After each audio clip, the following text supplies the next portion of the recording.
This is Earl Nightingale for Insight. I received a letter from Douglas Stovall of Danville, Virginia, with a copy of a short piece entitled The Things You Learn After You Know It All. The piece was written by John W. Gardner, who, you may recall, was Secretary of the Department of Health, Education, and Welfare in the late 60s. He's also the author of the fine book, Self-Renewal. I found the piece excellent. See what you think of it. The Things You Learn After You Know It All. Would you bet on the future of this man? He's 53 years old. Most of his adult life has been a losing struggle against debt and misfortune. A war injury has denied him the use of his left hand. He's held several government jobs, succeeding at none, and he's often been in prison. Driven by heaven knows what motives, boredom, hope of gain, creative impulse, he determines to write a book. And the book turns out to be one that has enthralled the world for more than 350 years. For that former prisoner was Cervantes, and the book was Don Quixote. And the story poses a very interesting question. Why do some men and women discover new vitality and creativity to the end of their days, while others go to seed long before? We've all known people who run out of steam before they reach life's halfway mark. I'm not talking about those who fail to get to the top. We can't all get there. I'm talking about people who've stopped learning or growing because they've adopted the fixed attitudes and opinions that all too often come with the passing years. Most of us, in fact, progressively narrow the scope and variety of our lives. We succeed in our field of specialization, perhaps, and then become trapped in it. Nothing surprises us. We lose our sense of wonder. But if you're conscious of these dangers, you can resort to countervailing measures. Reject stagnation. Reject the myth that learning is for young people. It's what you learn after you know it all that counts. Learn all your life, from your successes, from your failures. When you hit a spell of trouble, ask, what is it trying to teach me? The lessons aren't always happy ones. In one of his essays, Ralph Waldo Emerson wrote, "Bad times have a scientific value. These are occasions a good learner wouldn't miss." Individuals who remain vital have learned not to be imprisoned by fixed habits, attitudes, and routines.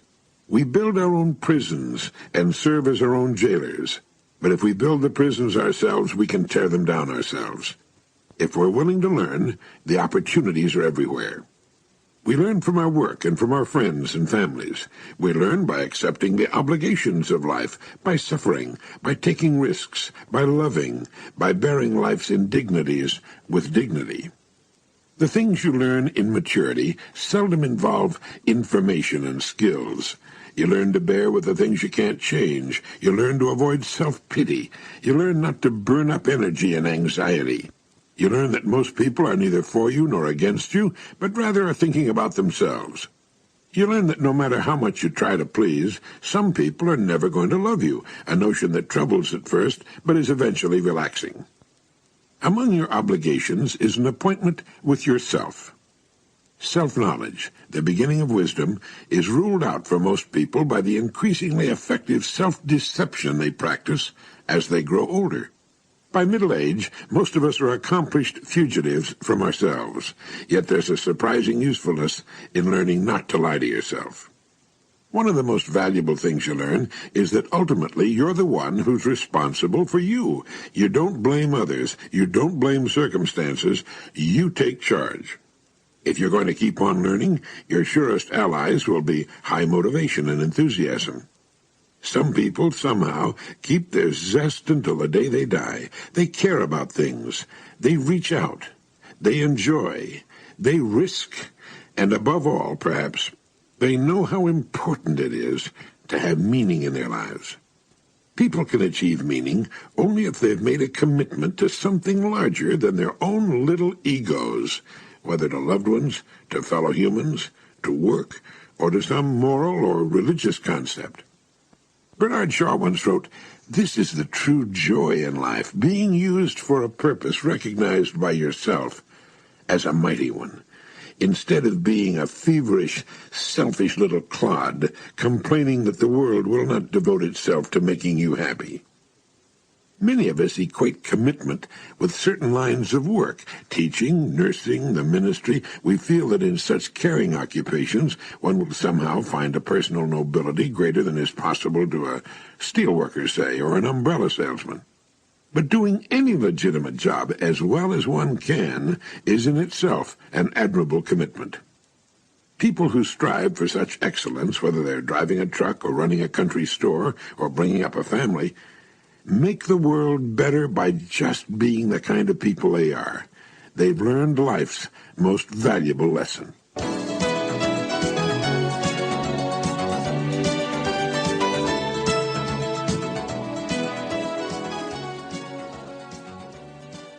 An organization of any sort, from the family to the supermarket to the beauty salon to the largest multinational corporation, is a reflection of its leadership. What is a leader? What constitutes an unusually good or great leader? While writing in the publication International Management, John Adair shares his thoughts on the special talents that set a leader apart. John Adair is a professor of leadership at Surrey University in England and a former leadership instructor at the British Military Academy, Sandhurst, as well as author of several books on leadership. He writes, shortly after joining Chrysler Corporation, Lee Iacocca stumbled across a stunning revelation, which he writes about in his new book, Iacocca, an Autobiography. He says, Chrysler was like Italy in the 1860s. The company consisted of a cluster of little duchies, each one run by a prima donna. It was a bunch of mini-empires with nobody giving a damn about what anyone else was doing. Iacocca knew that he had to start immediately to build a team approach at every level. This was a key point in his outstanding leadership style. Few leaders have the talent of an Iacocca. Few leaders do more than merely coordinate efforts. But the most effective leaders create a sense of esprit de corps, a team spirit that makes even the most arduous and the most humdrum work exciting. Well, the gist of the piece is that the unusual or great leader has great organizational talents, and he also has the ability to inspire others to much greater effort than they would have expended had they been left to their own devices. Both are needed in any true definition of leadership. Adair goes on to say, Abraham Zelznick, a professor at the Harvard Business School, has been attempting to sort things out. Leaders, he says, are often dramatic and unpredictable in style. They tend to create a climate of change, sometimes not unlike chaos. They're often obsessed by their ideas, which appear visionary and consequently excite, stimulate, and drive other people to work hard and create reality out of fantasy. And he considers Lee Iacocca such a leader also. Managers, Zelznick continues, are typically hardworking, analytical, tolerant, and fair-minded. They take much pride in perpetuating and improving upon the status quo, stemming from their strong sense of belonging to the organization. Such executives concentrate on process, whereas leaders focus on substance. Professor Zelznick, then, seems to think that you're either a leader or a manager, but that is an oversimplification that obscures the truth. The best chief executives are both. You can assess your leadership qualities simply by looking at the success of anything you're in charge of. But it's very true. Every organization, from the smallest to the largest, is a reflection of its leadership, and maintaining a high order of truly excellent leadership is one of the toughest jobs in business.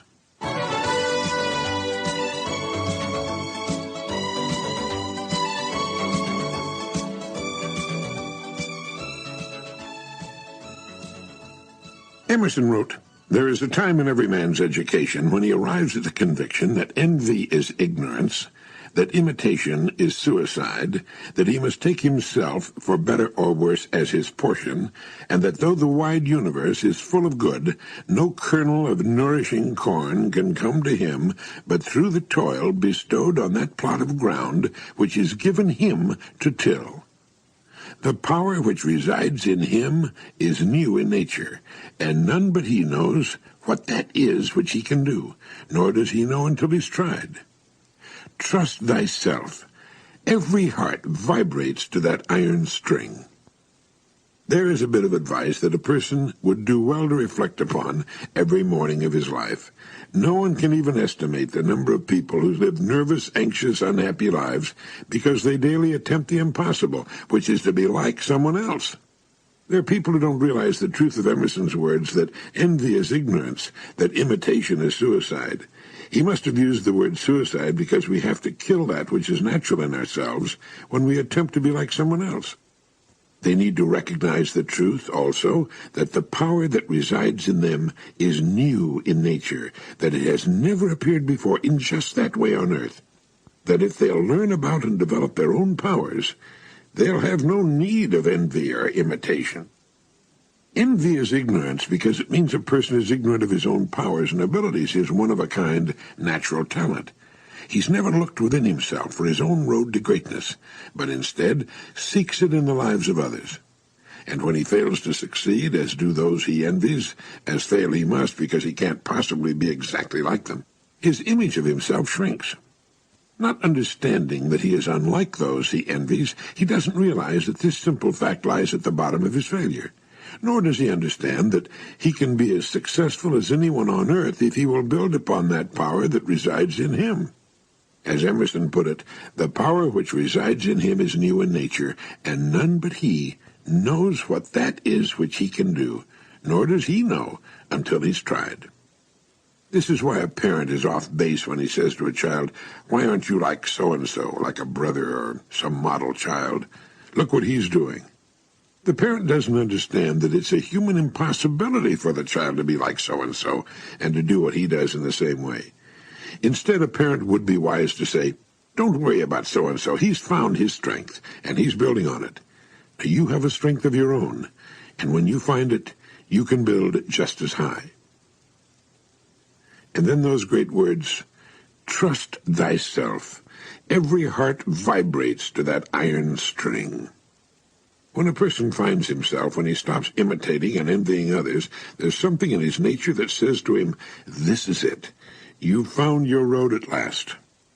Success isn't due to luck or the breaks or anything else in circumstances or environment. Real success is a matter of finding yourself and building upon what you find, just as of those whom so many envy. Every person is born to be a star at something. The purpose of his or her life is to discover it, and then to spend his or her years building upon that plot of ground it was given to him and to her to till.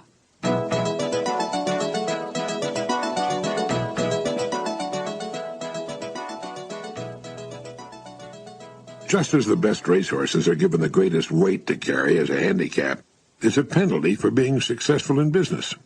The French have a term for it, la déformation professionnelle. It translates into the professional deformation, and it refers to a kind of short-sightedness, even blindness, suffered by those in business concerning ways to steadily improve on what they're doing. In short, after we succeed in a particular business, we tend then to take it for granted, and worse, we tend to see it as a kind of fixed entity, finished, complete, good enough. It often takes a person from outside the business to see yawning opportunities for further growth, opportunities that the business person, busy doing things as he's done them in the past, fails to see. That's why good consultants can be of real value. Some years ago, I conducted a class in creative thinking. It was an evening class held once a week and made up largely of business people. One of our most successful devices was to have each week a business person tell about a problem he was having. It was astonishing to see on the following week the marvelous solutions to his problem that would be proposed by people with no experience in his particular line of business. Quite often a solution they had found to a similar problem would fit his with a little modification. It was especially rewarding when the class was able to help solve a recurring problem rather than one that had just popped up. People inside a particular line of business or industry tend to see their business or industry in a particular way, while outsiders look at it in a wholly different way, and by doing so, see all sorts of things that the others might miss. There's an old joke about two businessmen who had been taking the same train into New York City for 20 years. One morning, one of them said to his friend, "You know, we've been riding this train now for 20 years. Every morning, I ask you how your business is doing. but not once in 20 years have you ever asked me how my business is doing." "Oh, really?" the other one said. "I didn't realize that. Okay, so how's business?" And his friend said, "You shouldn't ask." Actually, if business is bad, spending an hour chatting about it with a friend might uncover a solution to a problem. I'm not saying that you should carp or complain about business, but look at problems as a part of the business process. Executives are paid more than rank-and-file workers because they're supposed to be able to solve problems or avoid them through proper planning. We should discuss problems with an attitude that indicates we fully expect to solve them, that they're challenges to be overcome. Incidentally, the family can often come up with marvelous solutions to business problems. The worst thing we can do is keep our problems inside and let them fester. Keep in mind that our being in the business can often cause us to develop an uncreative mindset, la déformation professionnelle, as the French say. It's like the story about the trucker who became stuck under an overpass because his load was a bit too high. He was going to start unloading the truck when a kid on a bicycle said, "Why don't you just let some air out of the tires?"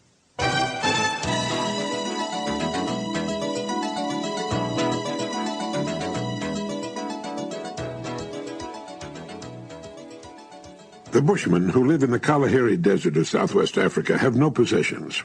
And since there is nothing in the world that is not free and accessible to all of them, they desire no possessions.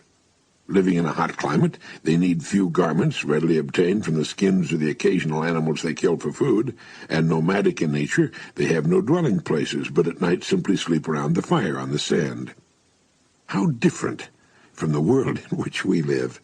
Our lives are cluttered from attic to basement with things, hundreds upon hundreds of things, little things, big things, and sometimes it seems that we don't own the things in our lives, but rather they own us.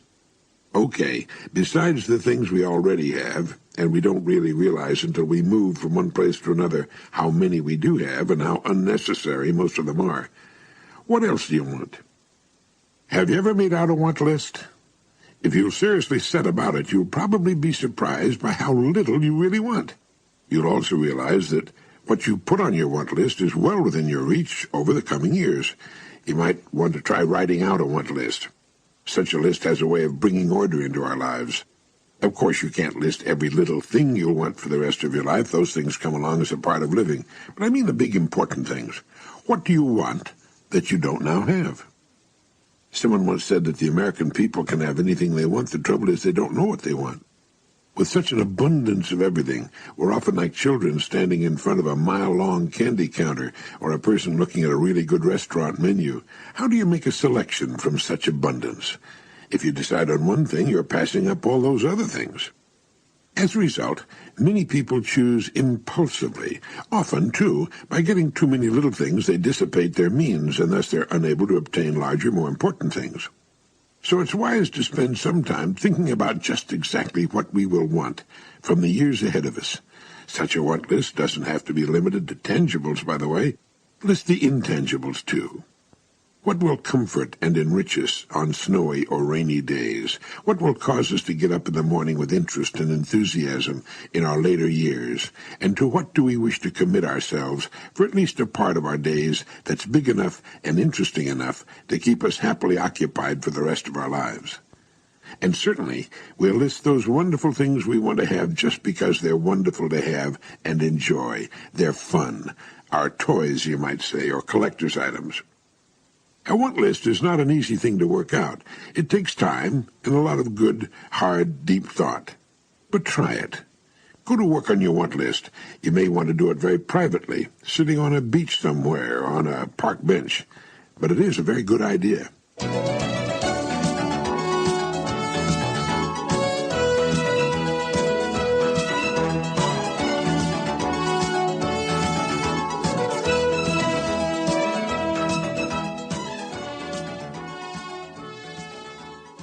I had lunch with some friends the other day, and one of them told a rather interesting story. It seems there was a great flood. It was probably this last spring. One man with his house half full of water was offered a ride to higher ground by a passing boater. "No thanks," he said. "I have faith that the Lord will protect me." And as the water rose higher, he continued to pray to be saved. Soon he was on the roof, with the flood waters still rising. Another boater came along and offered to take him to safety. "No thanks," he said. "The Lord will save me." Before long, he was standing on the ridge of the roof, the water up to his neck, when a rescue helicopter hovered overhead and dropped him a rope with a rescue strap. Again he refused, and the helicopter pilot went on about his rescue mission. Soon the floodwaters swept the man from his perch, and he was drowned. In heaven he came into the presence of the Lord and told the Lord of his disappointment that he had not answered his desperate prayers. "But I tried," said the Lord. "I sent 2 boats and a helicopter." Well, we chuckled at the story, but it reminded us that we often don't see or appreciate help when we're surrounded by it. Have you ever heard someone, usually one very young, say, "I don't need anybody, I'll go it alone"? I seem to remember saying the same thing myself when I had more ambition and good sense. Even Robinson Crusoe, when he landed on his island, had a good store of knowledge accumulated from books and his contact with others, and it saved his life. As one expert put it, we think, and we often say, that a new idea or insight is the product of a single human brain. In one sense it is, but all our creativity today is not a product of an isolated human brain, but of one conditioned by interaction with other humans and by the history of civilization.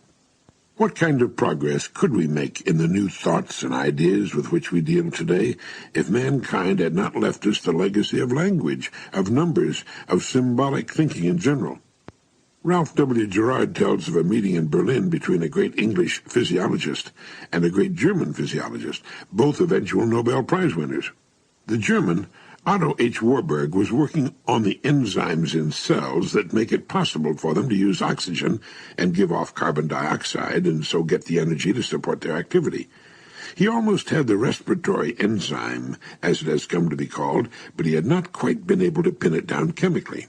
The Englishman, Archibald V. Hill, mentioned an observation just reported at the Physiological Society in England, that light can break up a combination of hemoglobin and carbon monoxide. This gave the clue. Warburg spent that night in the laboratory blocking the respiration of yeast in the presence of carbon monoxide and restoring it by strong illumination. The next morning, he sent off the paper that brought him a Nobel Prize. His insight and idea were clearly sparked by the communication from another mind.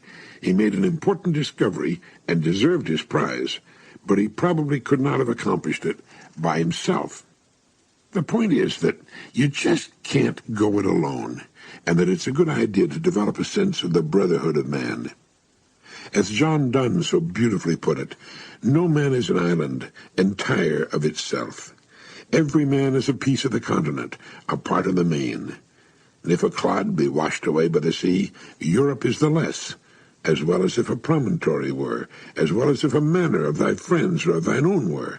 Any man's death diminishes me, because I am involved in mankind, and therefore never send to know for whom the bell tolls.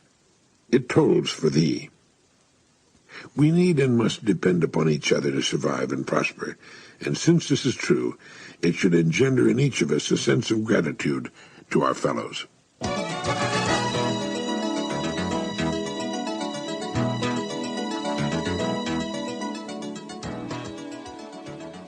It was a Saturday afternoon in the summer of 1927. The place was Shibe Park, Philadelphia. There were 35,000 excited baseball fans in the stands, all booing one man.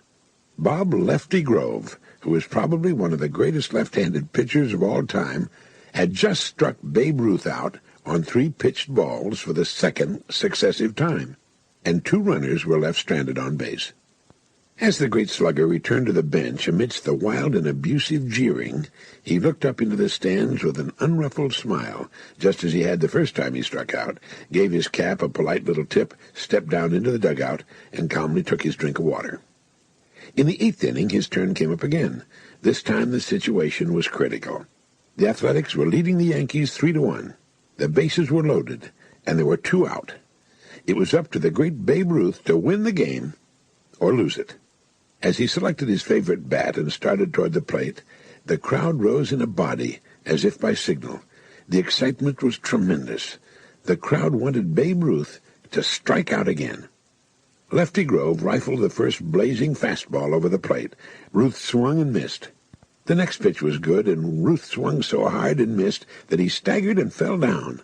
There was a cloud of dust as the big guy sprawled on the ground, and the crowd was going mad. The babe got to his feet, brushed the dust off his trousers, and got set for the next pitch. Grove delivered the ball so fast, few of the fans even saw it. Babe swung again, but this time there was a crack like a rifle shot. The ball soared high and far. It cleared the scoreboard and the houses across the street. One of the longest hits ever made in baseball history. As Babe Ruth trotted around the bases and across the plate behind the other runners with what proved to be the winning runs, he received a wild ovation from the crowd, the same crowd that had been booing him all afternoon. Babe looked up into the stands, doffed his cap with that same little smile, and the expression on his face was exactly like the ones he wore on his first two trips, when he had taken the razzing. Later in the season, after the Yankees had clinched the pennant, an interviewer asked Ruth, "Babe, what do you do when you get in a batting slump?" And Babe answered, "I just keep going up there and keep swinging at 'em. I know the old law of averages will hold good for me the same as it does for anybody else, if I keep having my healthy swings. If I strike out 2 or 3 times in a game or fail to get a hit for a week, why should I worry? Let the pitchers worry.